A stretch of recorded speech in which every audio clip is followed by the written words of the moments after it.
देश भर में शारदीय नवरात्र पर्व उत्साह और आस्था के साथ मनाया जा रहा है।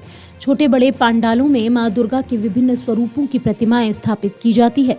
बुंदेलखंड अंचल के सागर में भी नवरात्र के समय सैकड़ों पांडालों में माता की प्रतिमाएं स्थापित की जाती है, जिनमें से कुछ पांडाल अपनी अनूठी विशेषताओं के कारण आकर्षण का केंद्र बने हुए हैं।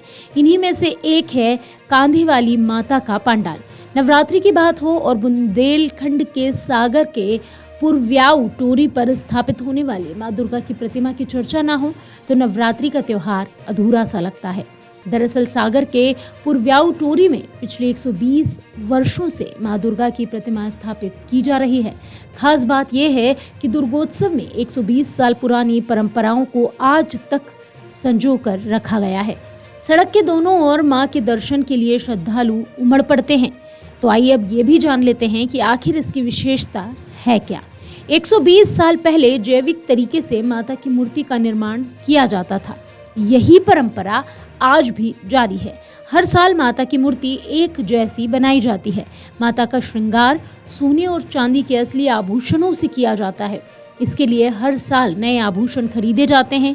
एक सदी पहले जैसे मां की शोभा यात्रा कंधों पर निकालकर उनका विसर्जन किया जाता था, वैसे ही आज भी माता को कंधों पर बैठाकर मशाल की रोशनी में विसर्जन के लिए ले जाया जाता है। दुर्गोत्सव समिति के प्रमुख राजेंद्र सिंह ठाकुर दिल्ली में एक फैक्ट्री चलाते हैं। हर साल वे नवरात्रि के पहले तैयारियों के लिए सागर आ जाते हैं। राजेंद्र सिंह मूर्ति कला में निपुण हैं। वह खुद मूर्ति तैयार करते हैं। वो बताते हैं कि मां दुर्गा की स्थापना की परंपरा उनके पूर्वज हीरा सिंह ठाकुर ने शुरू की थी, जो स्वयं मूर्तिकार थे। वे किसी धार्मिक आयोजन की रूपरेखा बना रहे थे, इसके जरिए लोगों को संगठित किया जा सके।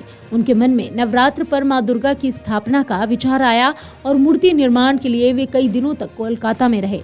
वहां से लौटकर 1905 से उन्होंने सागर में दुर्गा माता की स्थापना की शुरुआत की। आज भी माता की प्रतिमा पुराने तरीकों से ही बनाई जाती है। मूर्ति पूरी तरह से जैविक और शुद्ध मिट्टी से तैयार की जाती है। सजावट के लिए किसी भी केमिकल का उपयोग नहीं किया जाता। मूर्ति के रंग के लिए पानी वाले रंगों का उपयोग होता है। महिषासुर मर्दिनी के रूप में पालकी पर मां दुर्गा की प्रतिमा बनाई जाती है, जिसके साथ लक्ष्मी और सरस्वती देवी भी होती है। प्रतिमा के अगल बगल में स्वामी कार्तिकेय और गणपति की प्रतिमाएं बनाई जाती है। माता की मूर्ति एक ही चौकी पर बनाई जाती है, क्योंकि शोभा यात्रा किसी वाहन से नहीं बल्कि भक्तों के कंधों पर निकाली जाती है। जितना मनमोहक माता का पंडाल बनाया जाता है, उतनी ही भव्य मां की सवारी दशहरे के दिन निकलती है।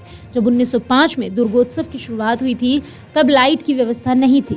तब मां की सवारी के आगे मशाल चलती थी। आज भी आगे मशाल और पीछे भक्तों के कंधों पर मां की पालकी होती है। चल माई के उद्घोष के साथ पूरा क्षेत्र गूंज उठता है। सड़क के दोनों ओर मां के दर्शन के लिए श्रद्धालु उमड़ पड़ते हैं। अगर आप ये वीडियो YouTube पर देख रहे हैं तो हमारे चैनल को सब्सक्राइब करें और बेल आइकन को दबाना ना भूलें। अगर आप Facebook पर ये वीडियो देख रहे हैं तो हमारे पेज को लाइक करें।